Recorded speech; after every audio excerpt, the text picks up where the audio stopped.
So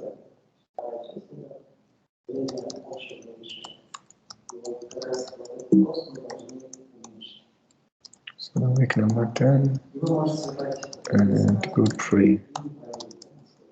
Group 3.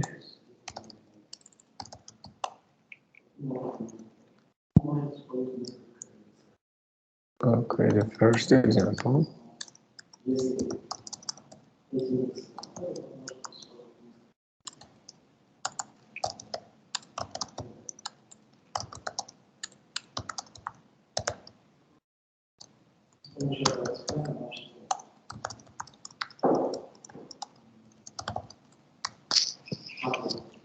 Tackle turning 0. So by the syllable, we have to today start learning the STLs, and the next week we'll have to continue this about the STLs, and then we have one more extra titles for the second station, and then we have the midterm exam. So I mean, we have the very limited time and very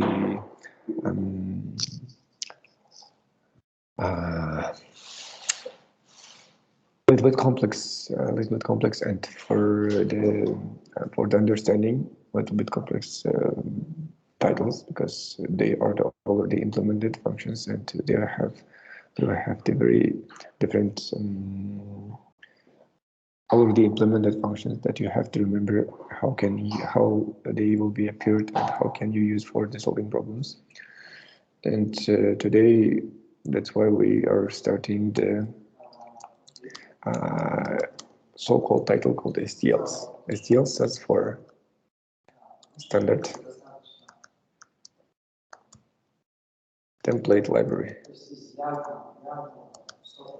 Standard Template Library. So the standard template libraries, they are the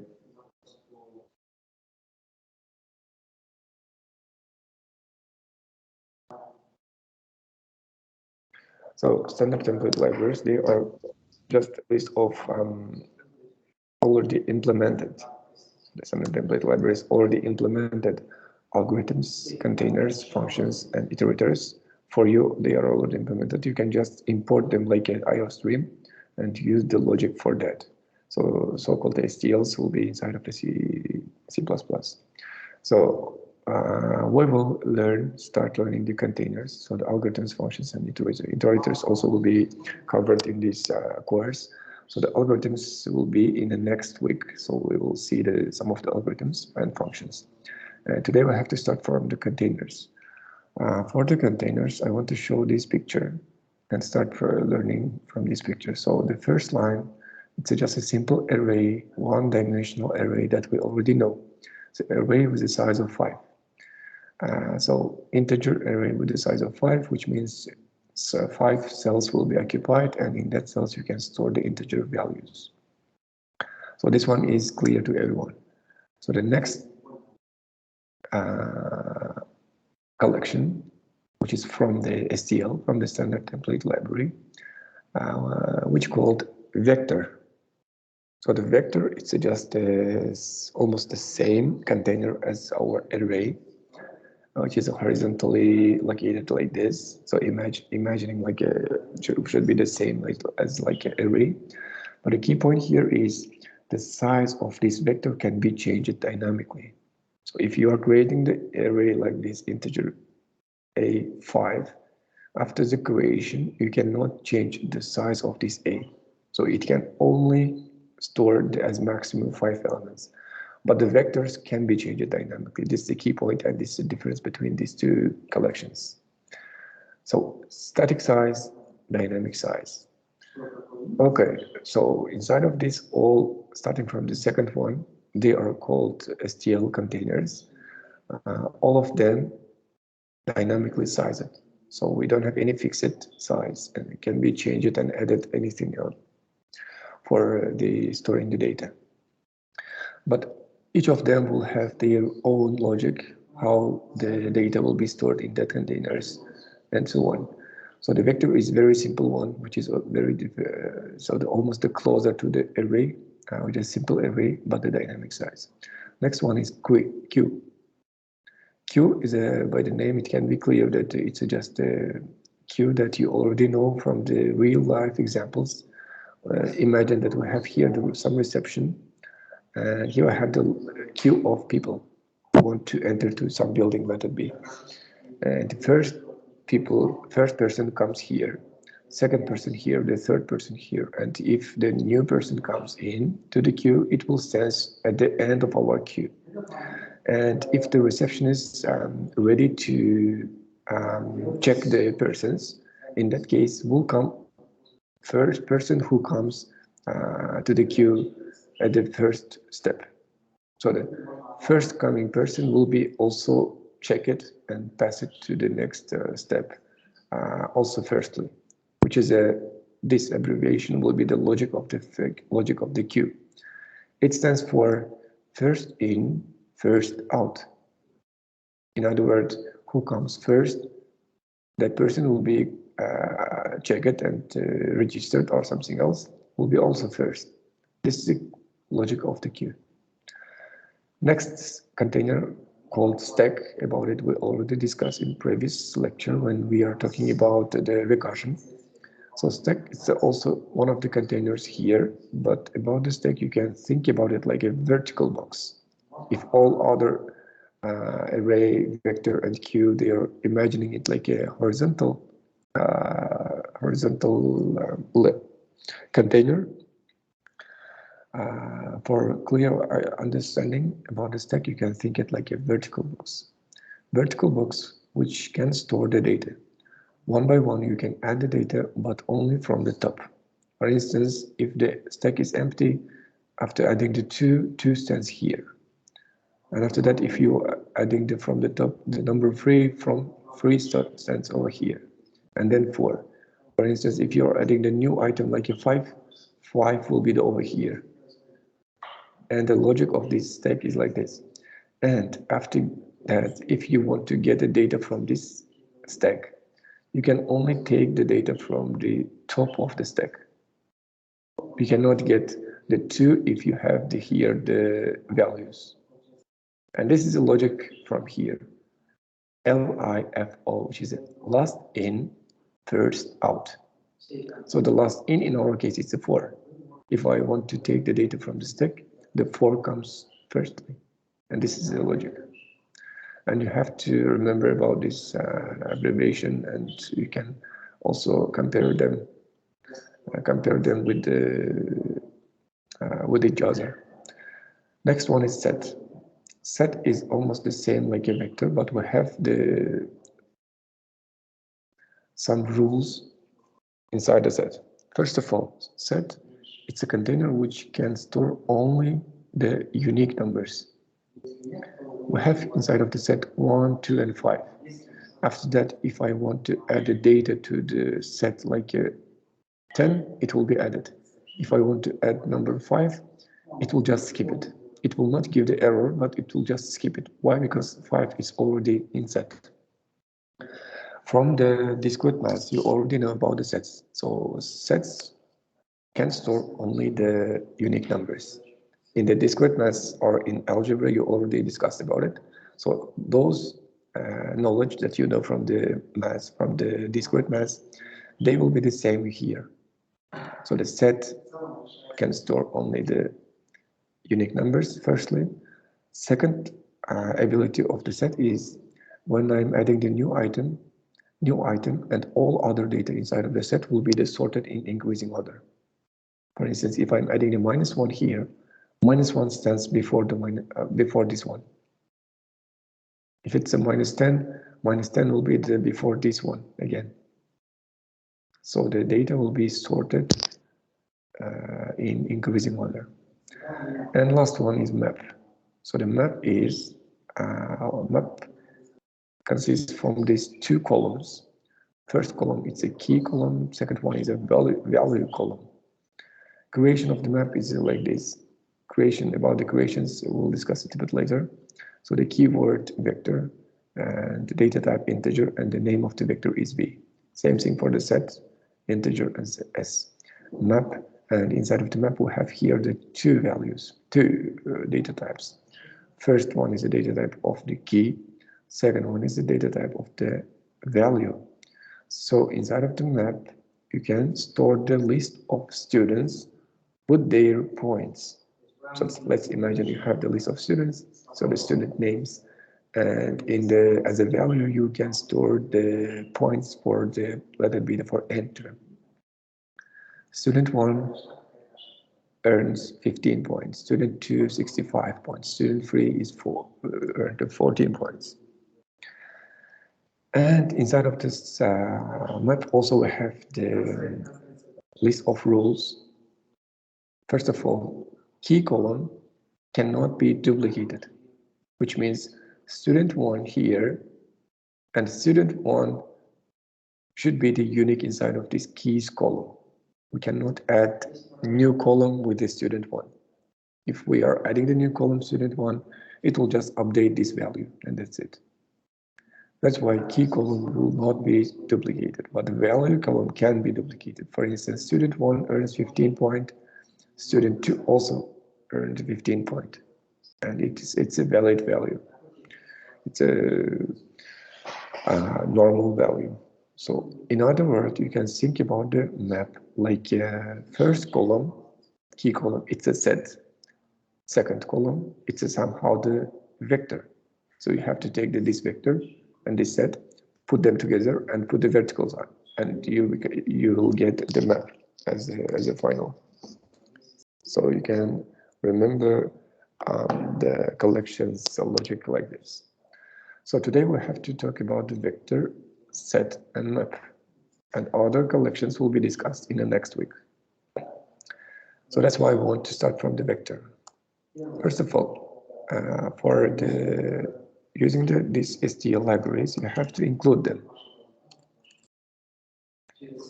Include, in our case, it's a vector. Okay, we can create the simple array.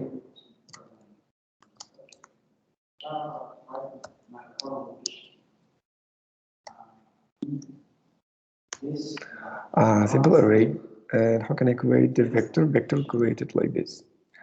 Vector is a keyword, and inside of these arrows I have to put a data type, and then the value of the variable name.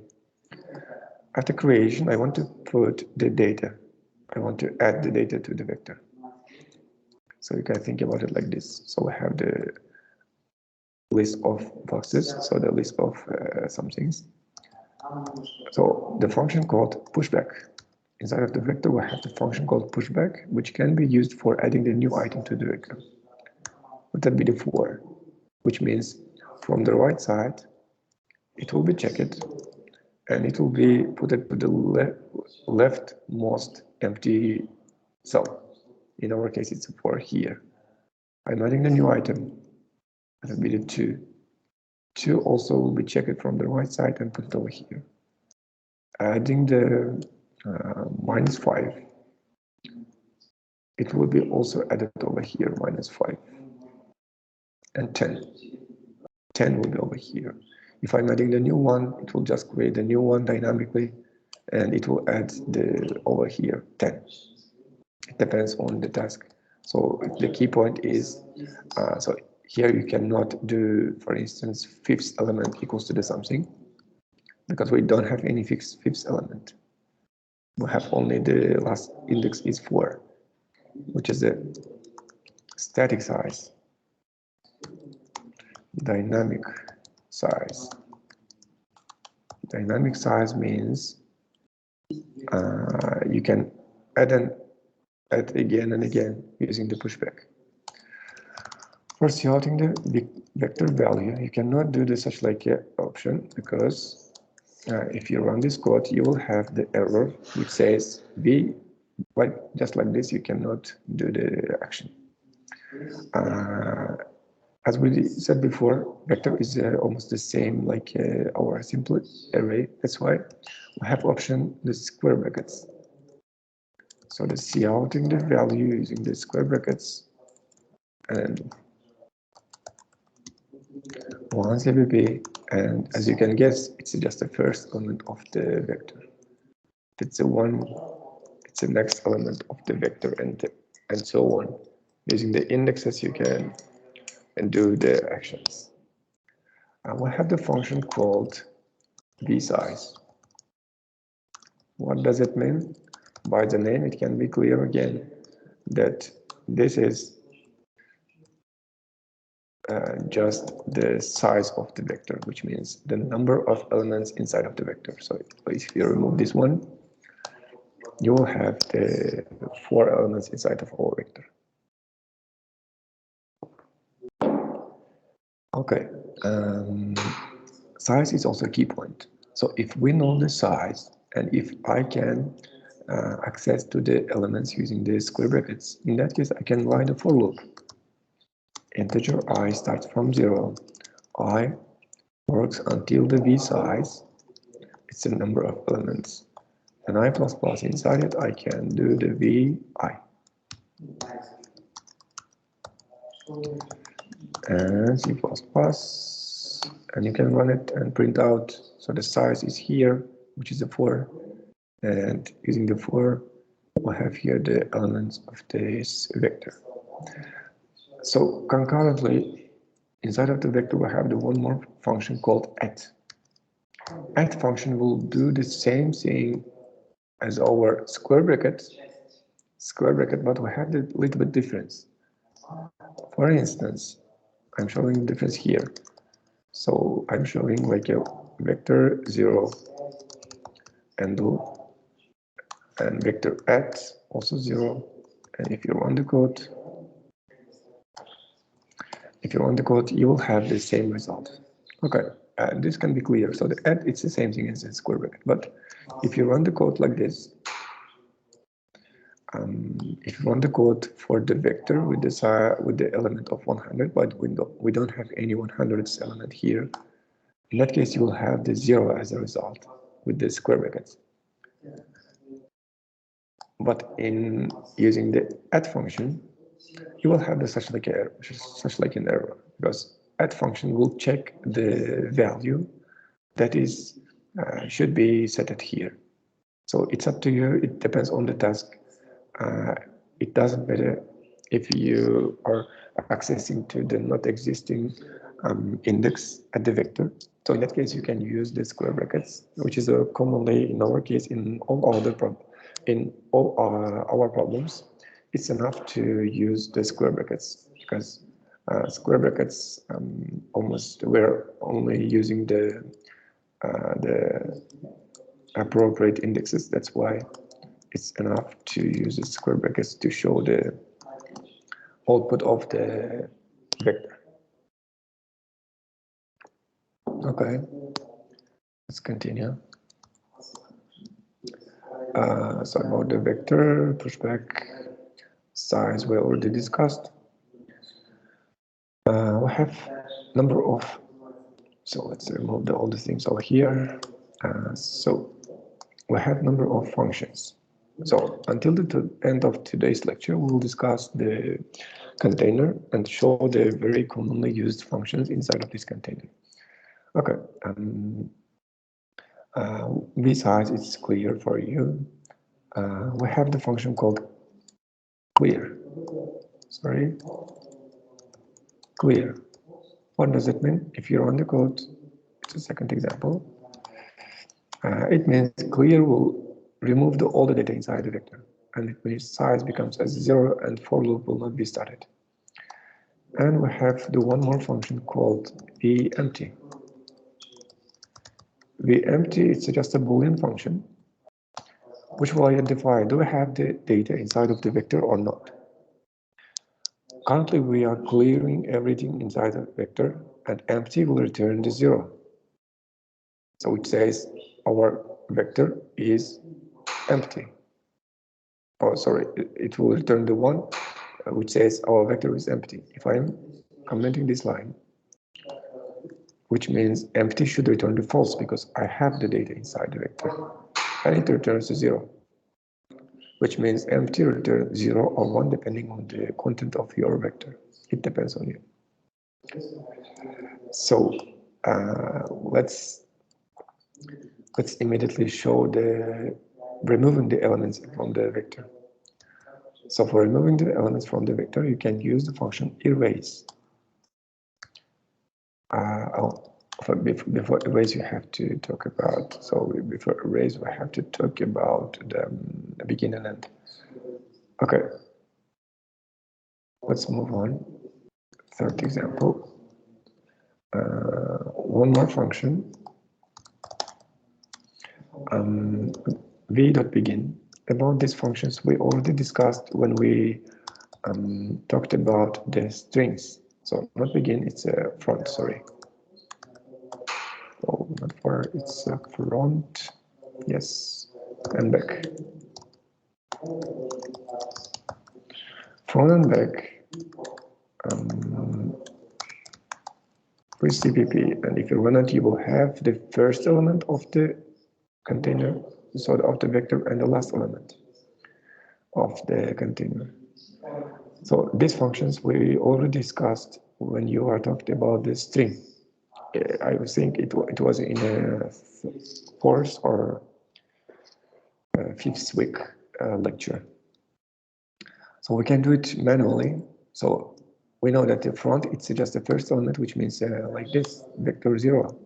How can I get the last element, which is instead of the back?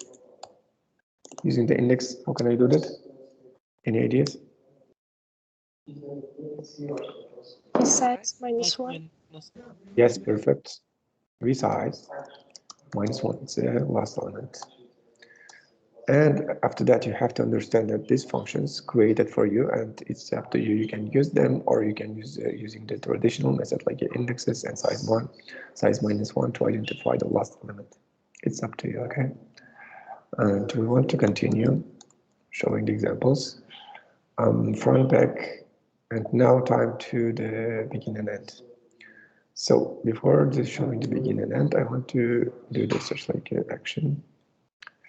So I have here the simple array. What will be if I'm printing out the A? So we already talked about it. Any ideas? What will be the output?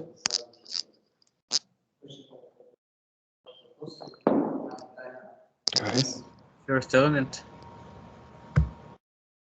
So the first element, in that case, what will be the output of this one? Just 0. Oh, so you have some troubles about the arrays. So A0, what does it mean? A, it's the array, a 0 is Нет, the если просто A будет, то... What is the output of this one? What is the output of this one? So I think you have to start watching the videos of our lecture starting from the first week, because I'm showing this one as minimum 2 times. What will be the output of this one when we are discussing about the arrays? So the output will be the address. So like this address of the first element. So it's a not 2. So 2 will be the in this case. So we're saying that from array, I want to get a first element with the index 0. And this one is 2. But if it's a, in that case, it will be just the address of that 2. It's the address of 2. How can I prove that? If I'm putting the star sign here, which means to get the data by the address. In that case, it will return the 0. How can I get the number 3 by the address? In that case, I want to add +1 to the address. So before getting the data, I want to +1. So I'm changing the address to the next element and getting the data. In that case, you will have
Okay, guys, let's continue. So we are starting showing the content of the array using the indexes. So if we'll run the force file, in that case you will have the such like output. So it's all elements of the array. So even here you can add a 0 and do the same formula, which means we are extracting the data of the array using the addresses by the manual. This one is somehow, if you are writing like this syntaxes will be converted to this one at the background, at the behind of the scene. So it's just a 1, it's just a 2, and so on. So we are writing this part, but the end at the compiler will do the this action. And we want to show the same thing for the vectors. So for that, sorry, for the teacher, vectors, we cannot see your screen. Oh, sorry. Really? So I'm sharing it. Yeah. Yeah. So let's check it again. So can you see my screen now? No. No. No. Everything is It's black. like black. Now I can see. No screen. Oh no, it's okay. Oh, okay. So we are just showing the elements of the simple array using the addresses. So A, it's the address of the first one, and adding the these numbers. So increasing the address of the this variable. We are just showing the elements of the simple array, and we want to do the same thing for the vectors. For the vectors, we have just simple v. It's not the same case like a simple array. So v itself is not storing the address of the for.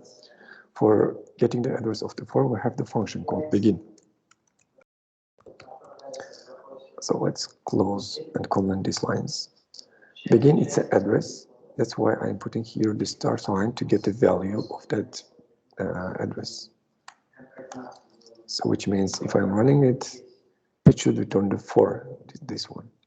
The same thing for others.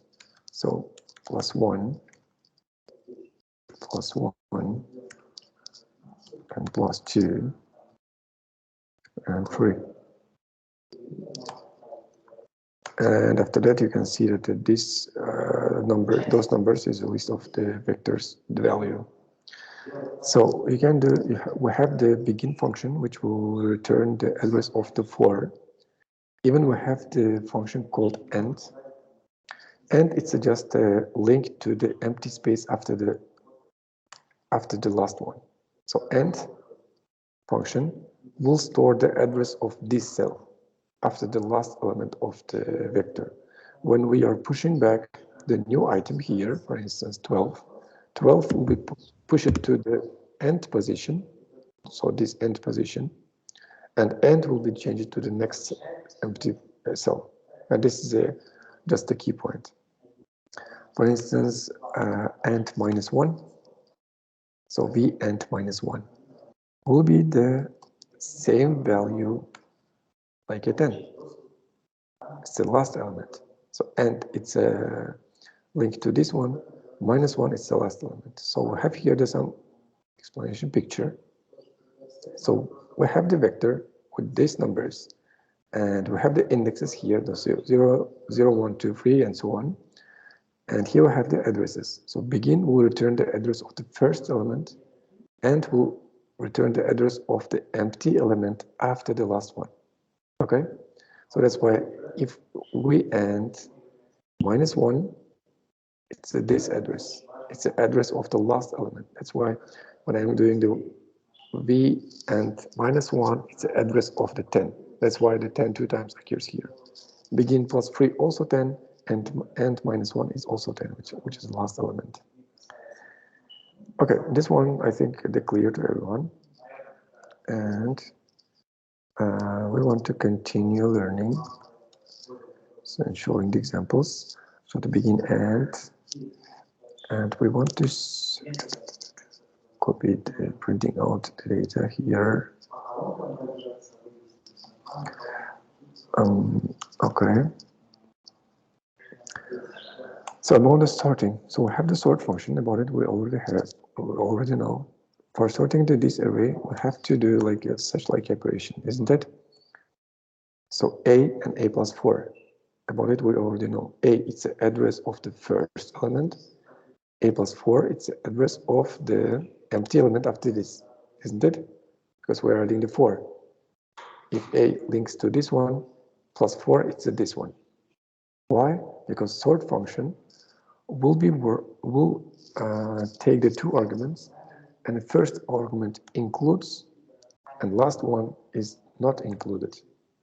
That's why to sort all the values over here, I have to put the address of this one. That's why I'm adding the 4. I have to do the same thing for sorting the vector. That's why sort the first element address, it's a v begin, and address of the empty value after the last one, it's end. And that's it.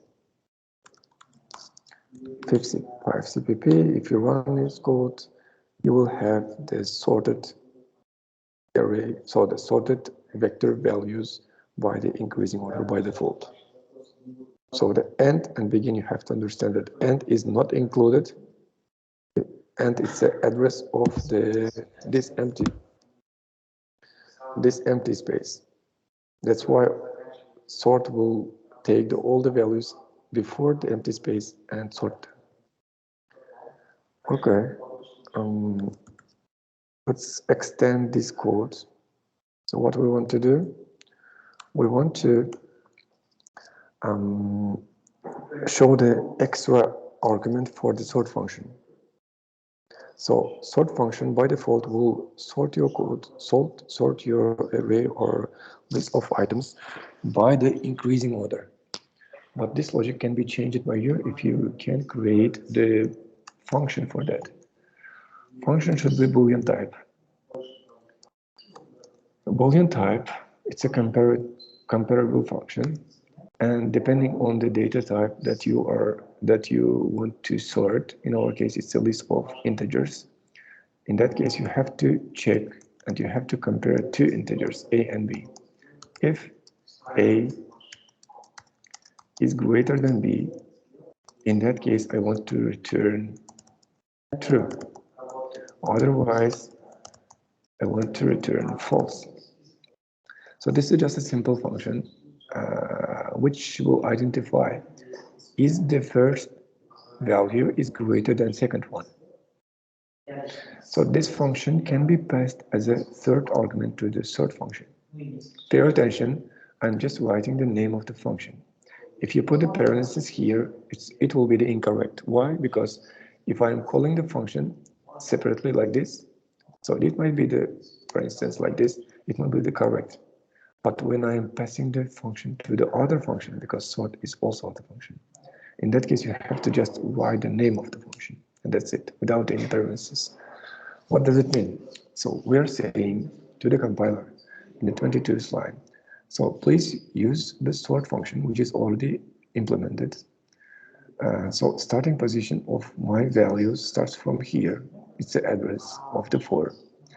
And we want to end until this end address, not including the end address. It's all the values over here. And for the logic, how it should be sorted, use my function called CMP. What will do the sort function? Sort function will do the n power of 2 operations. It will just compare the pair of values. It will start from the 2 and 3. So 4 and 2. They will be compared. For comparison, it will use this function. So 4, it's a A, 2, it's a B. 4 greater than B, 4 greater than B. It's true, that's why they will be in the same location as the accuracy inside of this vector. And after that, for instance, I'm taking the 2 and minus 5. Minus 5 is less than 2, that's why they also will be in the same location. And next pair will be the minus 5, it's a A. Minus 5 is greater than 10. which is incorrect, and this one returns false. In that case, the task for the sort function is just swap these values, which means a becomes, so that 10 becomes before the minus 5. At the end, you will have the such like an output, which means by the decreasing order. So we created a function which will identify that the first argument, so the left-hand side value, should be greater than the right-hand side. If you take the output, two values, any two values, left side is greater than right side. This one also the same thing. This one also same thing. So even 10 and minus 1, minus 5, they are the same. If you change this comparison to the opposite side, in that case, you will have the default one. Default one, which means by increasing order. So if you remove this one, the output will be the same, as you can see. So we are just implementing the default function, which will be used for the comparison of the integer values for the sorting. And it depends on you which logic you want to use. So you can use other logics or other data for returning a true or false. If the function returns true, the order will not be changed. If function returns false, in that case, they will be swapped. And this operation will be checked for the all values n times. Okay, the same thing for the reverse. So for the beginning and for ending. So in that case, we are just reversing it, and after the sorting, we have the vector like a decreasing order, and we're reversing, and we again become as increasing order. So the reverse function will take the same arguments, and by reversing, you can also use the CMP function for reversing, depends on you. Okay, so the sorting, I think this is clear. So we know about the iteration, so the iteration by the indexes. So for all other our collections, so collections over here, which is inside of the STL, starting from the vector, queue, stack, set, and map, all of them will give the ability, and they can be used for looping over these containers using the iterators. So somehow we are also calling this integer I like an iterator, but iterator with the data type integer. But for the collections, you can even create a type iterator. It will be like this. Vector integer, they have to be same, and you have to put here the 2 times columns, and after that iterator. This object located inside of this vector class, and we're creating iterator, so not equal, it's just the IT. We're creating the IT value, it's just the same thing like an integer b. So integer is the data type, b it's a variable name. Here we have the data type is everything is here, which is the iterator inside of the vector. Variable name it's IT. So difference between the integer I equals to 0 and what is the iterator of this one? This IT can store only the addresses. So which means you have to work only with the addresses. That's why I want to comment this cout, and IT value equals to, it should start from the addresses, which means we begin and it should work until the some address. It should be the not equal to the end. So I cannot do it like less than or more than, because it's not an integer. So I can compare it like equal or not, but it cannot be checked by this one. So IT plus plus, every time I'm changing the value of the IT, as we did in the first example. So this one is IT, it's an address, and every time I'm adding the one value for getting the next one, what we are doing here. And inside it, I'm putting the value of that address, and that's it.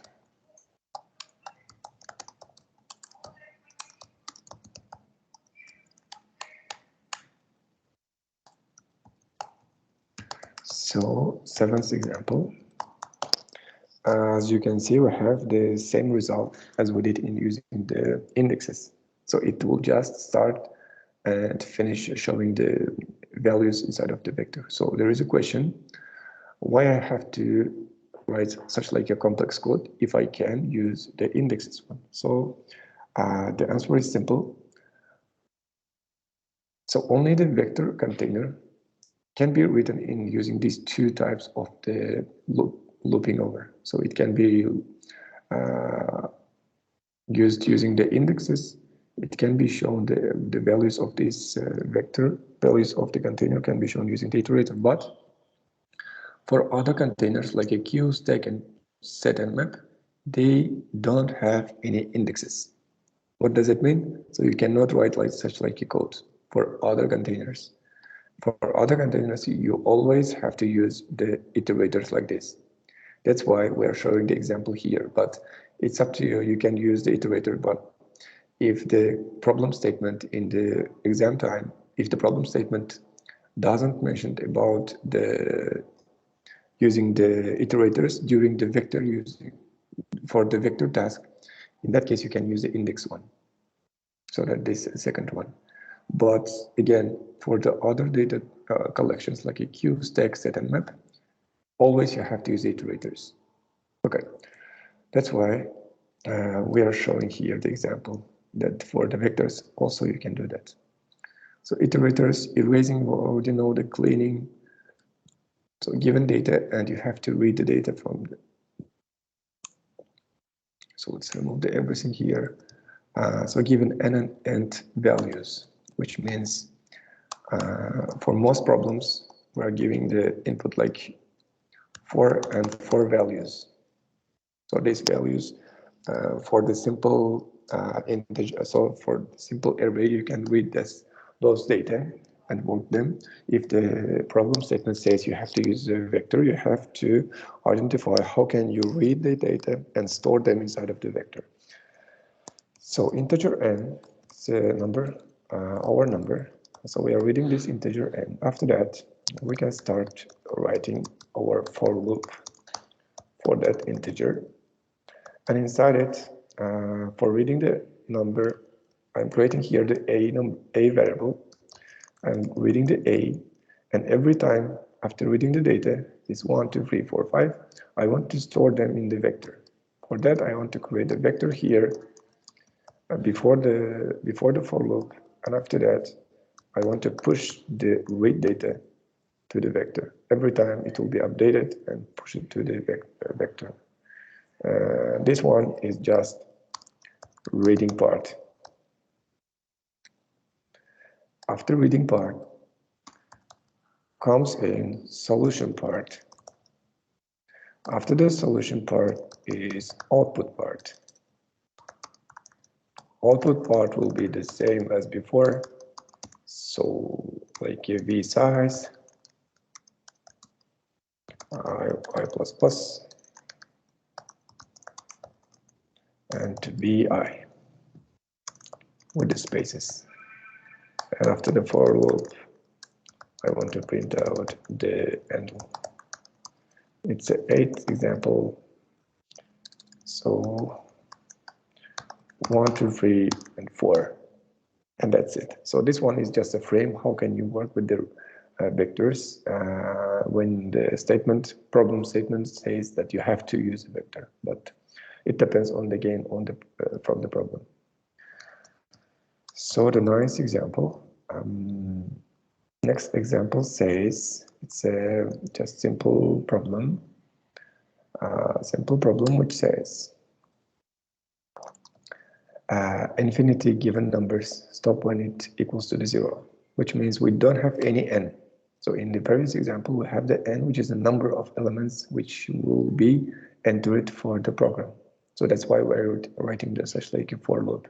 But in this case, we don't have any limits. So we don't know how many elements we will have, how many elements will be entered. But we have the rule that it will be stopped when the entered number equals to the 0, which means, for instance, 3, 4, 10, 7, 9, let it be the 0. It's the input. Output should be, let's imagine, output should be what might be. Output is, let it be here, 4, not 4, it's 6. Output will be all the even numbers. So starting from the first one, even numbers 4, 10, and 6.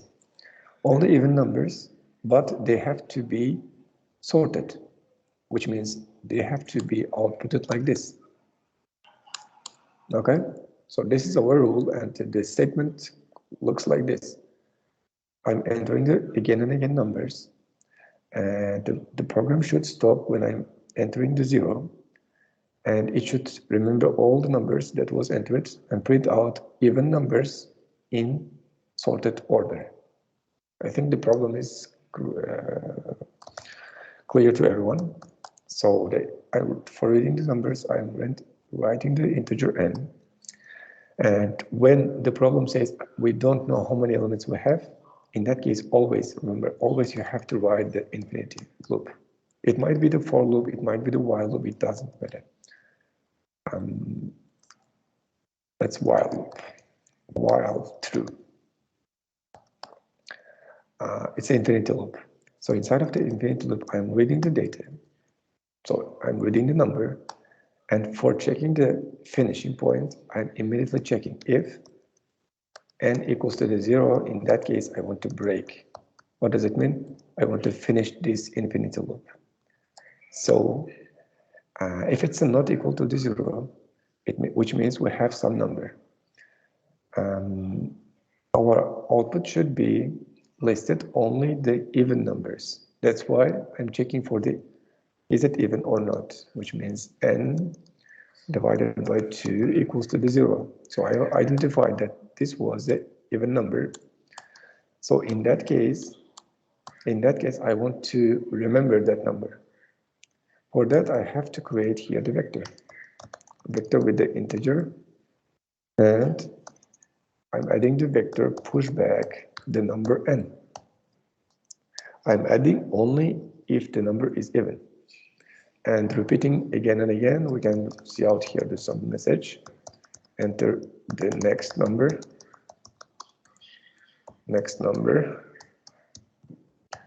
and this message will be shown for each number, and I'm entering, checking if it's even. I'm remembering. After the entering the 0, it will break, which means this while loop will finish working. And after that, in this 31st line, I will have the vector with the even numbers. But output says you have to sort them. That's why I'm sorting them. We begin and we end. By default, it will sort by the increasing order. That's why it's enough. So, and then I'm just showing the content of the vector.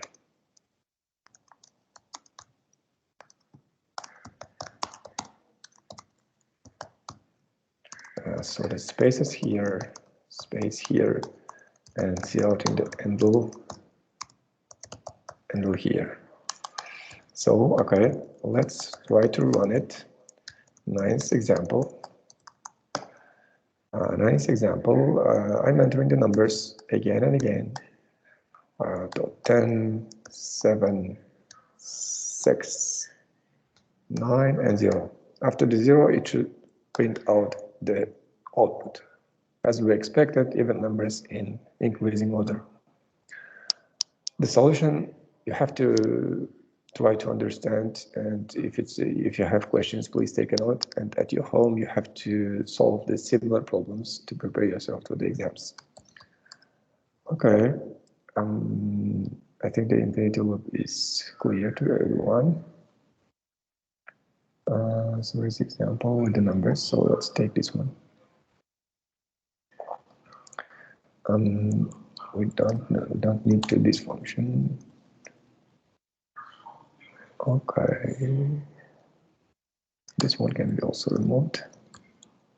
Okay, so let's imagine we have such like an example, tense example, which says a 4, 2, -1, and -5 and 10 inside of our vector. And we have one more function for the vector, which is called insert. Insert function will be used for adding the data for the sum position. If the pushback adds from the backside, insert can add in the sum position, which means in some address. Position means it cannot add using the index. Insert will take the first 2 arguments. First one is address.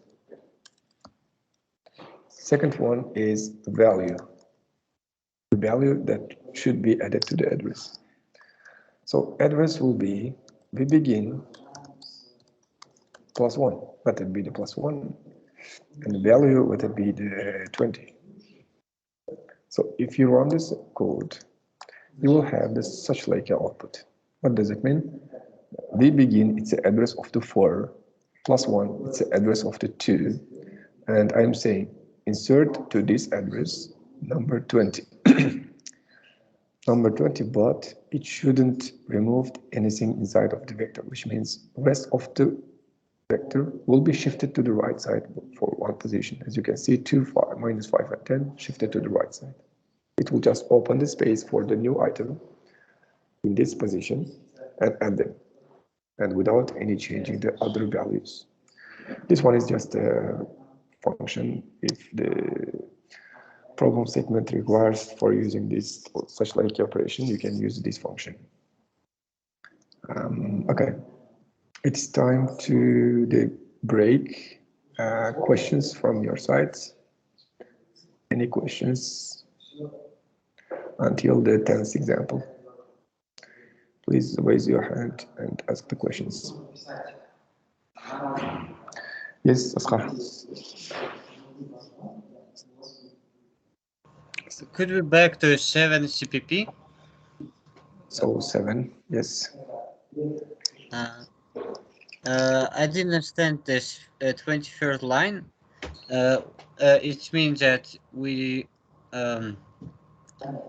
saying that iterate is vector, it is vector.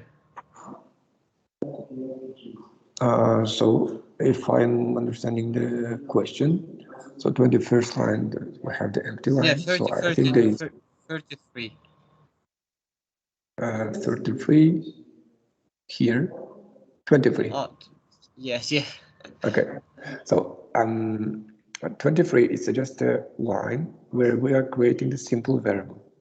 So I am showing here the example for creation of the variable integer. So integer b means we're creating the variable for the integer data. So b can store only the integer numbers, isn't it? Okay, I think this one is clear to everyone. So in the next line, we are creating again the same variable. So for this, using the same logic, but the data type is a little bit different. So data type here is integer, not only integer, it's an iterator of the vector container. Iterator means it's also the variable, but this variable, so it variable, it's the name of the variable.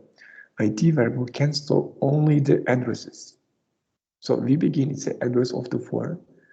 It value, so this it, so cannot store, for instance, 10. It cannot store any char. It cannot store any true or false value, anything else. It can store only the addresses. So we begin, it's an address. That's why we are in the initializing. So you can compare, you can do it like this. So if it's misunderstandable for you, I can copy this one and put it over here. Put it over here, and this part, it's the same thing like an integer I equals to the 0. This one, here we are creating the integer I as an index equals to the 0, and here we are creating the iterator, also will link to the the first element of the vector, but here IT stores the address of the first one, and other things always will be almost the same. So this for and this for, first one is working with the addresses, second one using the indexes, and that's it. Okay, any other questions, guys?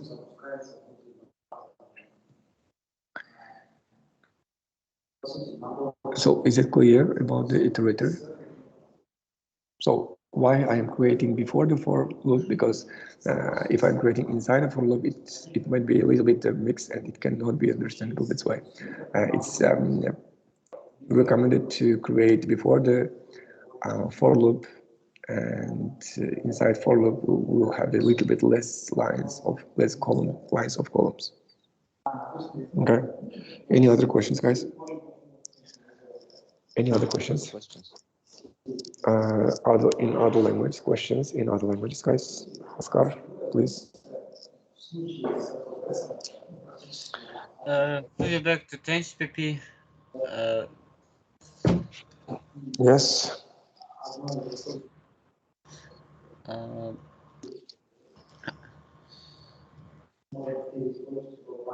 So here we have the function insert. About it, I think. Oh, yes. Say your question. Insert. How work insert is just adding So, this. Yeah. So, okay, I will try to answer. So insert will take the two arguments. First argument should be always the address of something. Sorry. So the first argument should be the address. Second argument, it's a value that I want to insert. So what does it mean? Address plus one. I'm just taking some address. We begin, it's the address of the 4. Plus one, it means address of the 2. When compiler sees that inside of the vector, I want to insert to that address in the address of the 2 some value, it will come to this space and open in that, instead of these 2, it will write the 20, and all other data will be just swept. So it becomes here, it becomes here, and 2 becomes over here. And it will just open the space between these. Initially, it was like this. Insert will open the space between them and insert our data, and that's it. Is it clear? No?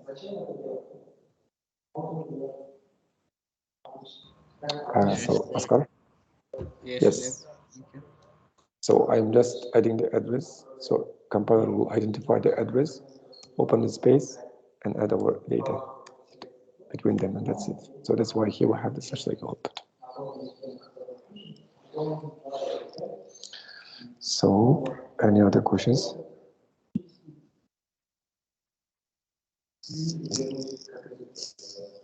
So if we don't have any questions, we'll have the 5 minutes break and we'll continue.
So guys, let's continue.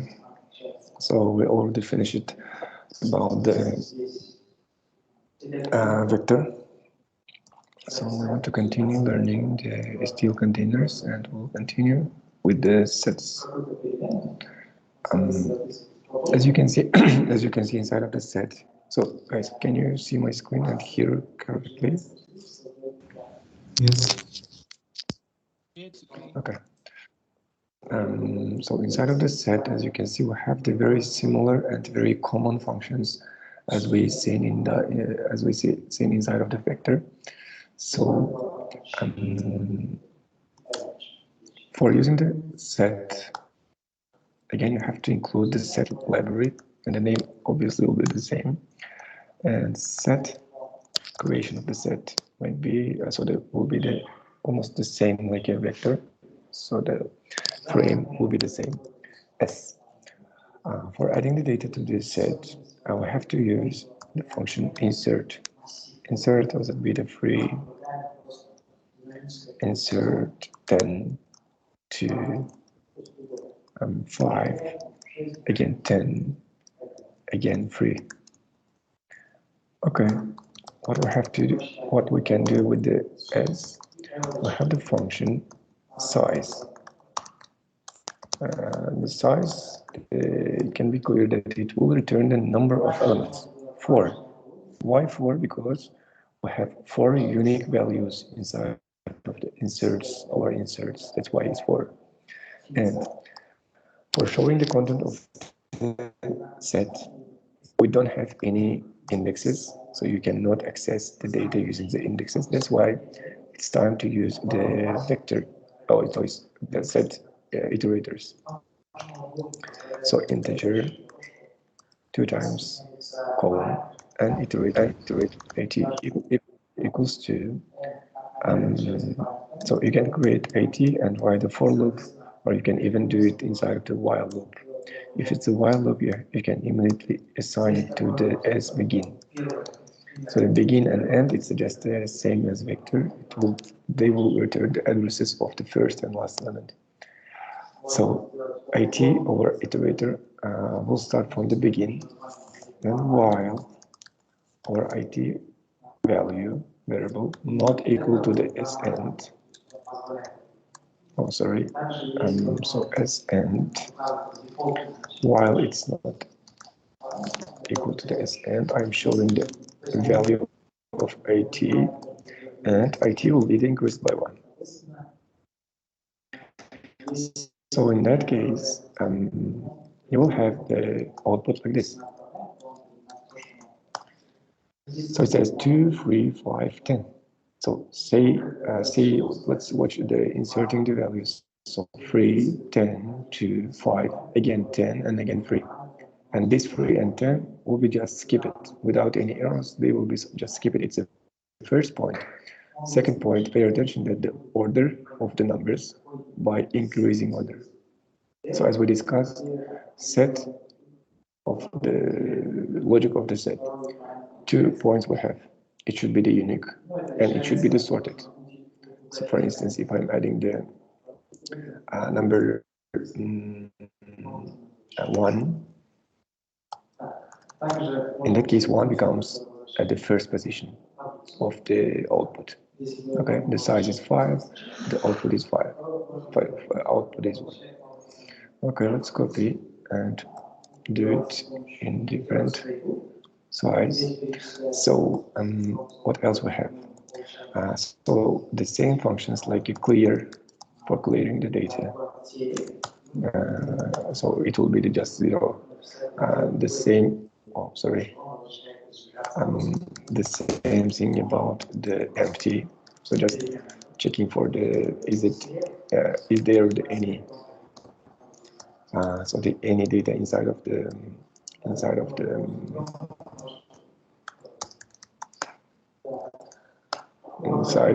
the set. So if you comment this line, in that case, empty will return the 0, which is a false, which says our set is not empty. So they are the just basic functions: inserting, clearing, emptying, so size, getting the size, and so on. So the inserting, begin, end, size, empty, clear, find, and erase. So find. So let's see the find function. So 13 CPP. So we have the such like elements, and inside the set we have the find function. Find function will take the one argument and will return the value. So pay attention, value will be the address. So again, addresses should be stored inside of the iterators. That's why we're creating the iterator. Iterator should be the same data type as our set. So iterator f equals to the something like this. So the find function will return the address of the 5 if 5 exists in our set. If this number, if it's a 50, 50 is not exist in our set, in that case, find function will return s.end. This address will be returned as a result. So it means you can check it. F is not equal to the s end, our set end.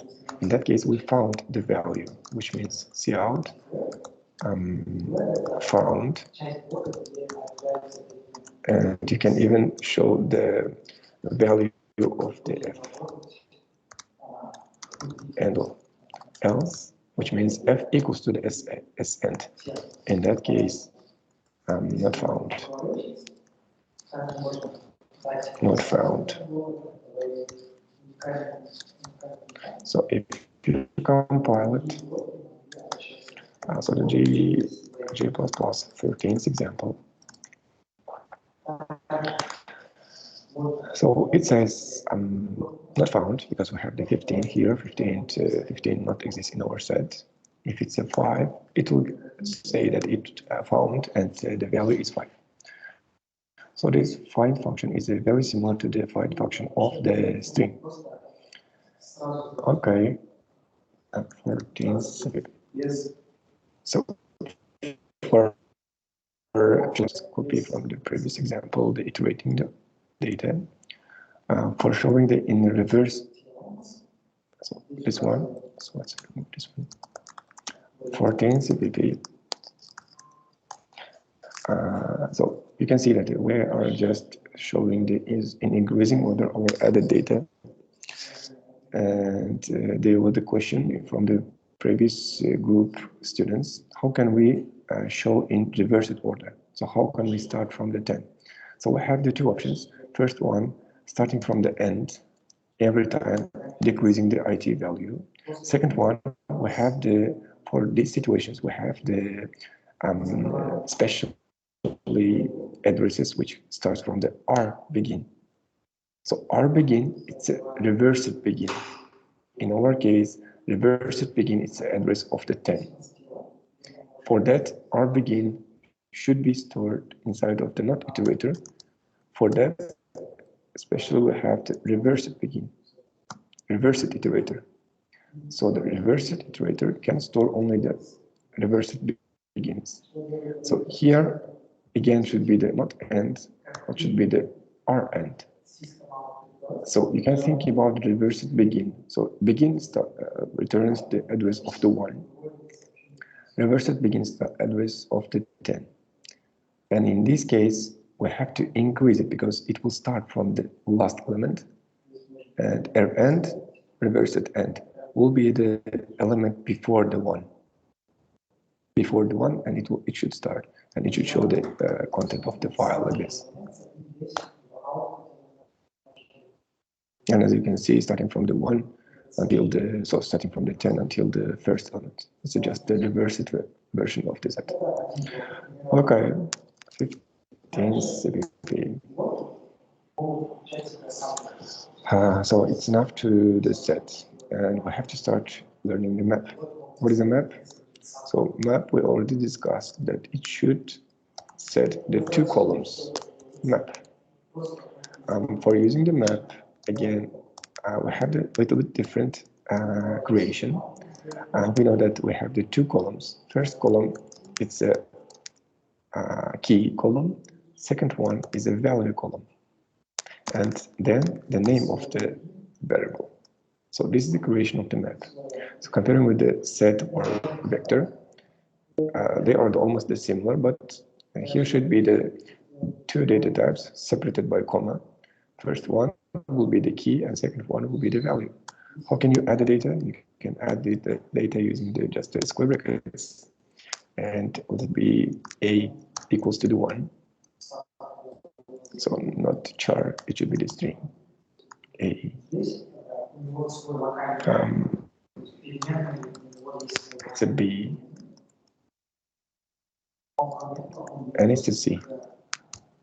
So pay attention why it will identify that this one is incorrect, because I'm putting the single quotas. Single quotas means it should be the char. If it's a char, these two lines will be the incorrect. If it's a string, in that case, so let it be the char. So in that case, I have to change these two values again to the char, which is a single quotas. And this is also correct. So I'm just creating each line. So the first line, second line, and third line. For the map, it's just so these two values called the pairs. So a and 1, they are the pairs. That's why we are discussing about it. So the pair, we can also go manually. I will show you a little bit later. So we added the new items to the map. So now let's just show them. For showing the maps data, again, we have to create the iterator.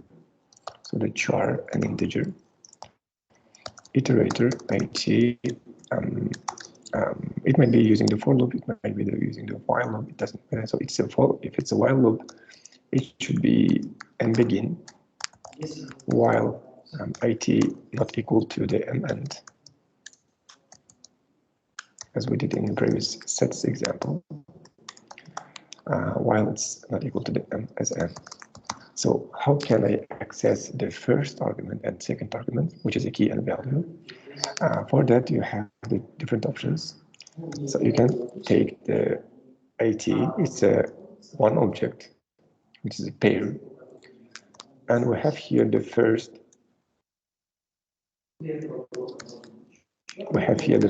like this.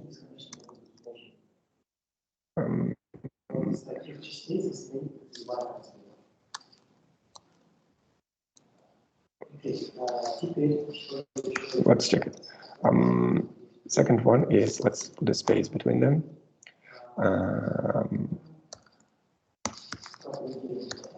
IT, it's a pair. And second.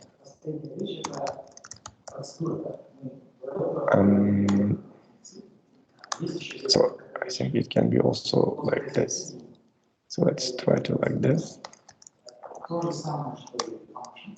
First and second. And IT should be increased by 1 every time. Okay. So we can put here some symbols.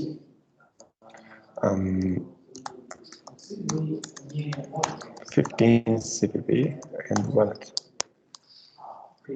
And in that case, you will see that we created a map, added there some items, but adding the items, just assigning the values. So if you are trying to add one more C here, and the value will be let it be the 30. So in that case, you will have updated version of the C, even though you have here the free, as we discussed before in the starting of today's lecture. The keys should be the unique. So that's why the C is just will take the last value as a result, like updated value. So that's why, so for instance, here might be also the 30.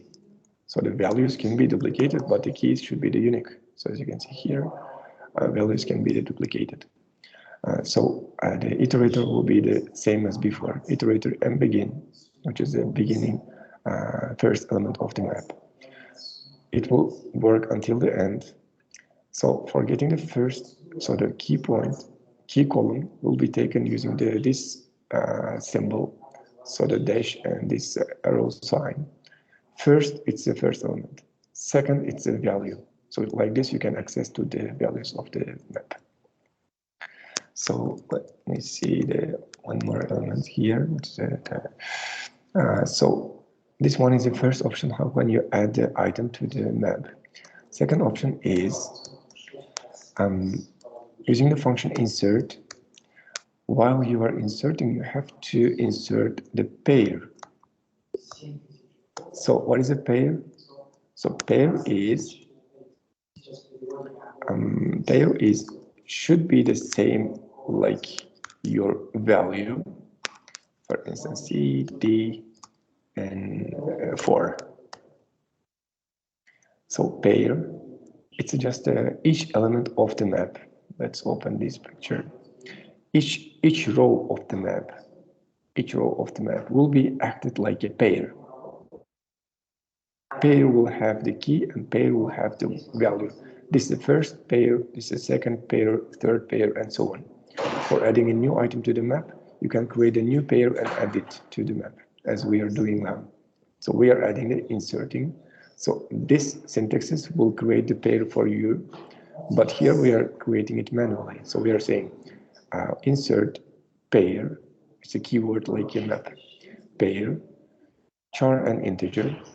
They should be the same. If you are putting here, for instance, not char, but a string, in that case, you will have the error. That's why they have to be the same. So the char and integer. And in the parentheses, I'm passing the values D and 4. Let's compile it. So it's not 15, it's a 16 example. And run it. And as you can see, we have the new pair, which was added like this. Okay. Inserting the pair beginning and ending iterator size. So about size, they should be declared that m size, it's just a number of elements, how many elements we have inside of the map. It's a 16 CPP. So we have the 4 elements, 1, 2, 3, 4, which means 4 pairs. You can create the pair separately for char integer p, let it be the p like this. P or C, E5. So I'm creating as a variable new pair, the variable called p. So we're creating the same variable like a map. So let's compare. So this one is creation of the map char and integer m. So here we're creating a pair char integer p, and here I'm adding the value of that pair. And after that, after creating the pair, I can add this pair to the map. So map, insert, and here I am passing the p. But here we are doing it in one line, and if it's necessary, you can create a separate pair and add them to the map manually. So if you run it, you will have the E also inside of the map. Okay, let's move on. 17 CPP. Size, student name, and point list. So here I have the change of our data. So not char, it should be the string. It should be the string, and let's do it like student 1.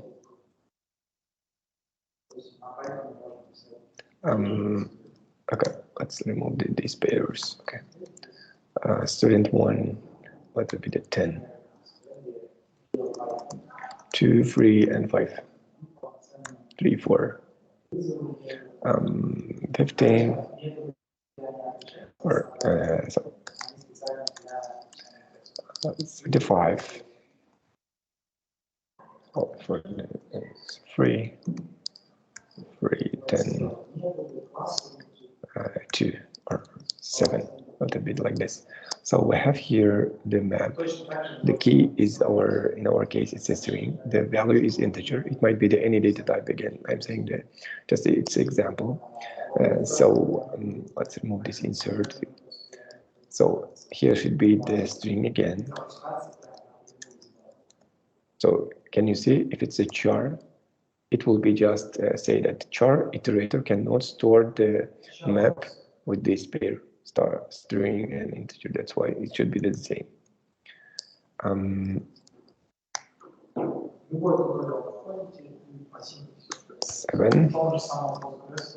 17. And as you can see, the number of students and the students and student points. So student points something. Okay, find student with the maximum point. So our task is you're given a list of students with the points. Your task is find a maximum student who earned the maximum, so who solved the maximum problems. So let it be that this is solved problems. So student 3 is solved the 10 problems, and we have to find the maximum one. For that, let's create the function. For showing the function, let's create the void function to show the map. The map will be passed over here. So map string and integer m, and the content of this one will be cut it and put it over here. So why it's a void function? Because we are just counting the content of the map. So I'm getting the argument map integer a m, and this m will be used for printing out the data. And this show function will be used over here. So let's remove the size. So show function, I'm passing the n, and that's it. Let's try to compile it. If you run it, you will have the same result, which means we have just separately created a show function for listing the content of our map. Okay, I think this is clear. So I'm showing the example how can you pass the map variable to the function. So the data type and the creation should be the same. So the second function should be finding the maximum value from the student's list. So the result of that function should be the pair, because it says student 3 who earned the maximum value. That's why if the one item will be the result, for instance, student 3 will be the result, which means the function will return the pair. So pair will be returned. That's why I'm creating the function which will return the string and integer pair. So to find maximum point. And again, I'm passing the map here. Integer m, and our logic will be inside of this function. And let's just comment this line. If I'm calling the find maximum point function and passing there the m, this function, I'm expecting that this function will return the value, which is also pair. That's why I'm creating the variable like this. Winner, that will be the winner. So the winner will be the result of this function. And inside of this function, what we are doing, we have to do the same thing. So we have to loop over this map, and inside it find the maximum one. So the maximum point, which is the second one. So the points, they are the values. So the value is located inside of the second one. That's why first one is not needed. How can we find the maximum value inside of the list of items if they are the integers? Any ideas? How can I find the maximum one? In the loop, we can compare first with second, for example, and then second with third. like this, find the maximum.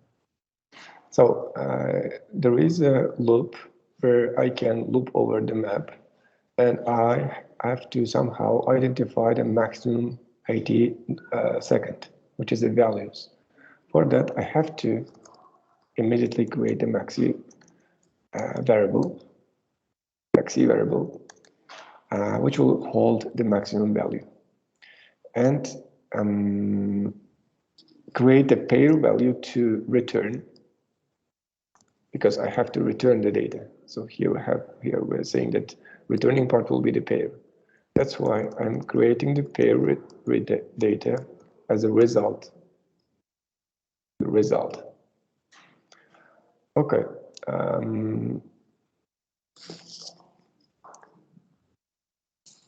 So the result will be like this.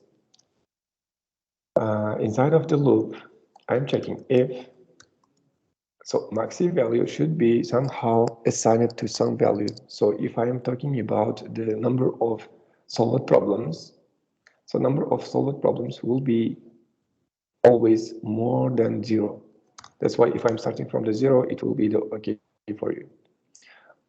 If I don't know the content of these values, in that case, I have to put the first element's value. First element's value, how can I do that? IT equals to the m begin, which means IT second, it's the first element value, which is a 4. So I IT maximum or result. So result will be like the value of the IT. So I think it will just copy. So I result first, AT result second. So in that case, maxi value also didn't need it. So IT equals to the begin. It's the first element, which is this one. And I'm creating the pair, which is the maxi. So winner, that would be the winner. Winner, it's a pair. I'm assuming that the first student, so the IT equals to the begin, which means it will link to the first element. IT first and IT second, it's just the student 1 and 4 will be stored inside of the winner. And inside of the 4, so I can just skip the first element. I can skip it like a plus plus, skipping the first element. It doesn't matter. You can just do the one more action. It will be not be a problem. So I'm saying winner if IT second, it's the value of the next element. If IT second is greater than the winner second, so it's not. So this is the difference between the dot accessing the value and these symbols accessing the value. This one, why we are putting here this arrow? Because IT, it's a iterator. When we have the iterator, I have to put this sign to get the second value. Pair, in our case, winner is a pair, object of the pair. In that case, I can get the first and second values of that pair using the dot action. So here I cannot do that because winner is a not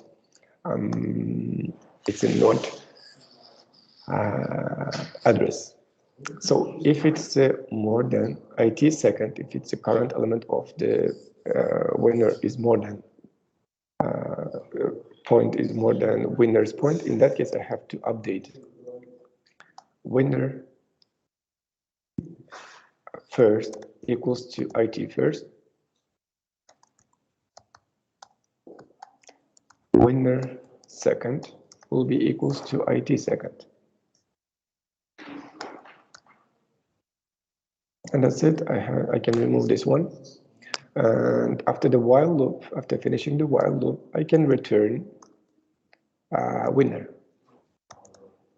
So winner is just a student who solved the maximum problem. So the winner is the last one. So winner comes here, and after that I'm just showing counting the winner dot first and space winner second, and so 17 CPP. And if you run it, you will have the result as a winner. So why I am showing this code? Because in the end term and in the final exam, there might be the task something like this. Please solve some problem using the map and create your own function. So that's why I'm showing the void functions where we can pass the maps. I'm showing the pairs, so the function who can take as an argument the map and return some also pair, or returning part might be also the map, returning part also might be the vector, and so on. If it's a vector, it should be like this. If it's a set, it should be like this, and inside it you have to return the vector. So for now, as we are finding the one row inside of the map and one row inside of the map, it's pair. That's why I'm creating here that like a data type of this function. So basically in the previous station examples, we are discussing and creating functions like this. It's a data type function, which is an integer, it's a boolean, and so on. But here we have to create such like functions and finish, so the returning part should be the same. For instance, should be the cout winner is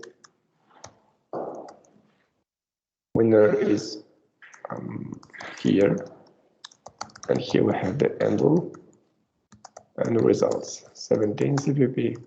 Oh, sorry, where's the problem? So here we have something like this. And winner is this student, and students list over here.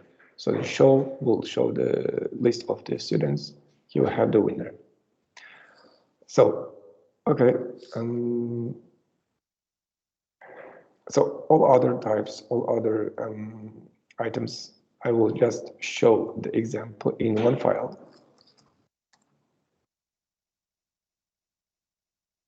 Okay. In one file without any implementation, which means I'm removing everything here. What I'm trying to say here, for instance, how can we store such like a data? So data looks like this. It's an ID of the student, and for each ID of the student, we have the list of items, which means list of objects.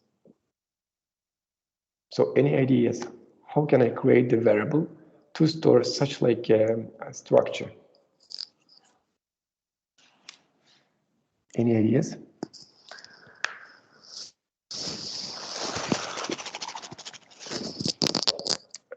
So let's imagine that we have the list of students, and for each student, I have the points for different subjects. So the key will be the string. So let's create the map. Map M. Key will be the string. So string is an ID of the student, but the value, it's not one data type like integer. In our case, value is again a list. What does it mean, list?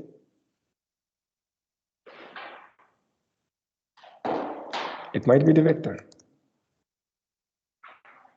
Okay? A vector of something. So the vector itself is list, as we are creating here. But inside of the vector, we can, for instance, if it's an integer, it should be something like this. So let's create it. If it's something like this, for instance, 40, 39, 50, and so on. So for each student, we have the list of items. In that case, you can do it like this. Map string is a key. As a value for that ID, we have the vector of integers. Here we have the vector of integers, okay? But in the next example, here we have not only one value for each object, we have key and value, which means pair of string an integer. So can you understand this one? So we're creating the map. So we have here,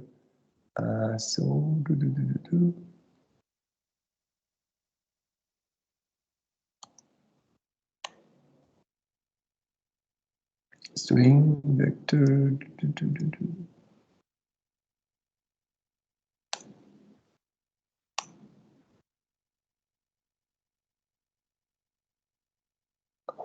Okay, sure. Let's try to set.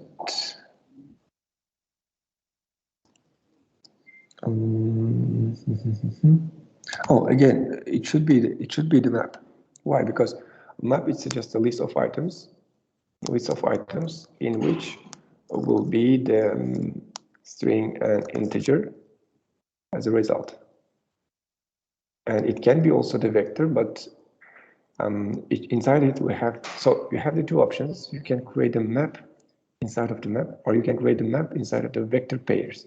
But here we have the m2, which is a second argument, so the second variable. So this is the m1. So key is string, which is this one. Values, they are the list of objects, and each object will be the key string and value is integer. So that's why I'm creating the map. Inside it, I have the string, and string is the key. As a value, we have all of this. So as a value, all of this. Value is a vector of pairs. Each object is pair. This one is the first pair, second pair, and so on. So it depends on the input type. So it depends on the input type. So as you can see here, we have the simple one, which is a list of integers. In that case, string and list of integers. So for these problems, firstly, you have to create a vector and add this vector to the map as a value of some string. Here we have the list of problems for the map. How many times occurs each letter in the given string? How many times occurs given, so 19 CPP.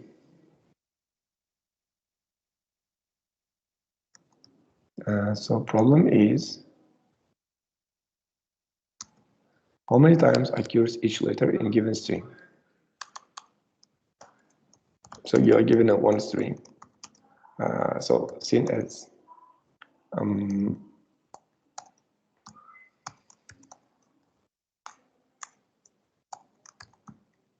this is the last example. For instance, apple. So input is apple. You have to show A is 1. A is 1. E is also 1. L is 1. Oh, yes, L is 1. P is 2. So you have to count how many times each letter occurs in given string. And for this task, you have to use a map. And your homework is to implement this one, the implementation of this problem. With map data from the terminal. With map data from the terminal, or you can use the free open, and create some input file, and read the data from the input file. And I will copy this one and put the plan here. Okay, I will save this file. And time to your questions, guys. Time to your questions. Please raise your hand and say the problem name, so the problem number, and we will discuss. Okay.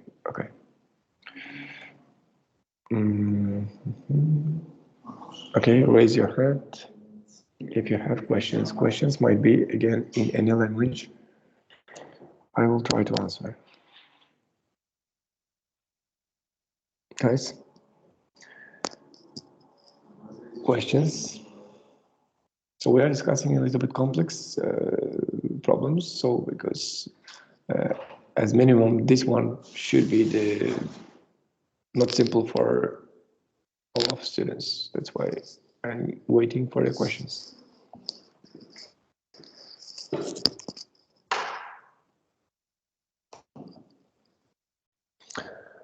Are you with me? Yes, Ali. Ali, please. Извините, вот я недопонял. Pushback вот в векторе. Pushback, он просто добавляет с конца элемент. Это какой именно пример? Вот здесь пример. Pushback 4, ты знаешь, добавили четверку, pushback 2 добавили 2, с конца получается. Минус 5 добавили с конца, десятку добавили с конца. Если еще раз pushback, тогда он будет после десятки, вот здесь где-то появляется новый элемент. И все. Угу. А этот вектор, он у нас как массив, да, идет? Это как массив, но size dynamically can be changed.